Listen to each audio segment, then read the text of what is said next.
1 जनवरी को हम क्यों नए वर्ष के तरह मनाते हैं? क्या यह सही है या गलत? मुझे तो समझ नहीं आता, पर आपने कभी जानने की कोशिश की आखिर जनवरी, फरवरी, मार्च, अप्रैल माह कहाँ से आए? क्या यह ग्रह, ऋषि या पश्चिमी संस्कृति से प्रेरित है या और कुछ?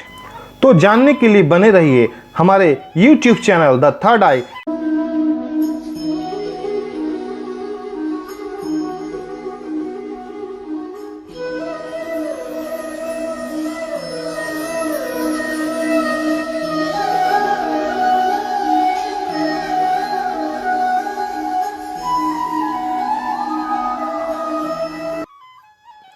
ब्रह्मा द क्रिएटर, ब्रह्मा जी द्वारा सृष्टि की रचना प्रारंभ करने के दिन से ही नव वर्ष प्रारंभ हो जाता है,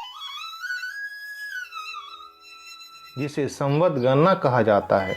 सृष्टि संवत तथा कलयुग संवत संसार के प्राचीन संवत है। महाभारत युद्ध के 36 वर्ष बाद कलयुग का प्रारंभ हुआ था।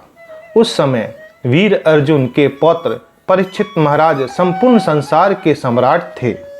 कलयुग के 3044 वर्ष बीत जाने पर ईस्वी सन से 57 वर्ष पहले भारत में बड़े धार्मिक तथा प्रतापी राजा सम्राट विक्रमादित्य ने संपूर्ण प्रजा की ऋण चुकाकर अपना संवत चलाया था, जो विक्रम संवत कहलाता है। आज भी हम उसका इस्तेमाल करते हैं। यह संवत उत्तर भारत में अधिक प्रचलित है। विक्रम संवत के 135 वर्ष पश्चात राजा शालिवाहन ने अपना संवत चलाया था। इसे शक संवत कहा जाता है।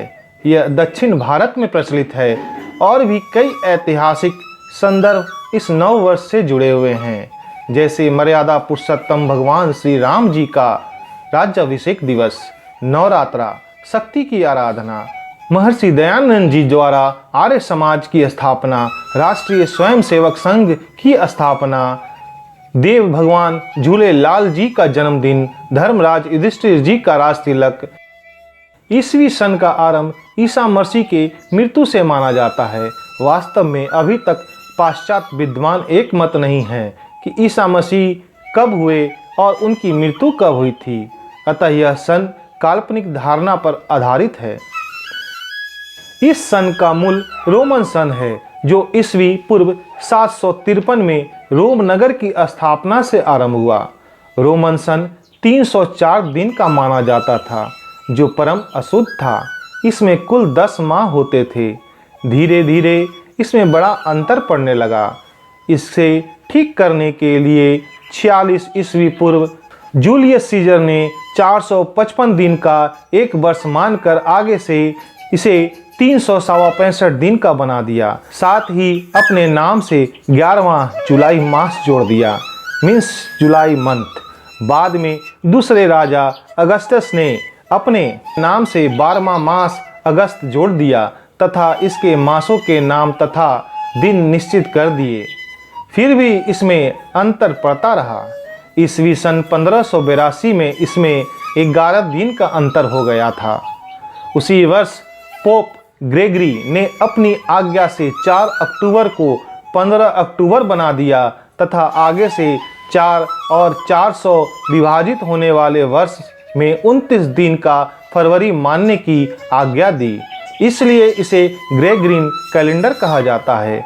धीरे धीरे धार्मिक भावनाओं से सभी ईसाई राष्ट्रों ने इसे स्वीकार कर लिया और बाद में अंग्रेजों के विश्वासव्यापी प्रभुत्व ने इसे विश्व प्रसिद्ध बना दिया। इस वर्ष में दिनों के नाम जनवरी से जून एक रोमन देवताओं के नाम पर है, जुलाई और अगस्त राजाओं के नाम पर तथा सितंबर से दिसंबर तक प्राचीन रोमन सन के मासों की संख्या के आधार पर रखे गए हैं।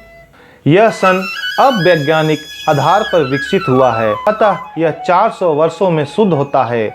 ऋतु इत्यादि से इसका कोई संबंध नहीं। यदि हम अपनी संवत गणना को देखें तो पता चलेगा कि संवत परिवर्तन के साथ साथ क्या क्या परिवर्तन होते हैं, जैसे ऋतु का बदलना, बच्चों की कक्षाओं को बदलना, वित्तीय वर्ष को बदलना, पुरानी फसल का पकना, नई फसल का बोना एवं और भी कई प्रकार के परिवर्तन नव संवत पर दिखाई देते हैं। जबकि 1 जनवरी से प्रारंभ वर्ष में ऐसा कुछ भी दिखाई नहीं देता। एक बात और यहाँ पर मैं घोषणा करना चाहूँगा कि हम अपने पारिवारिक जीवन के लगभग सारे शुभ कार्य जैसे विवाह संस्कार, शुभ मुहूर्त, जन्म और कुआं पूजन इत्यादि सभी कार्य संवत अनुसार करते हैं।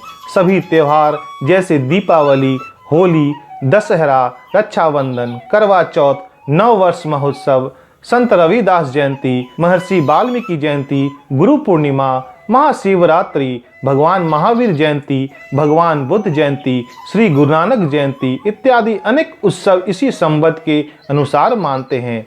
परंतु नव वर्ष 1 जनवरी को क्यों मानते हैं, विचार करें।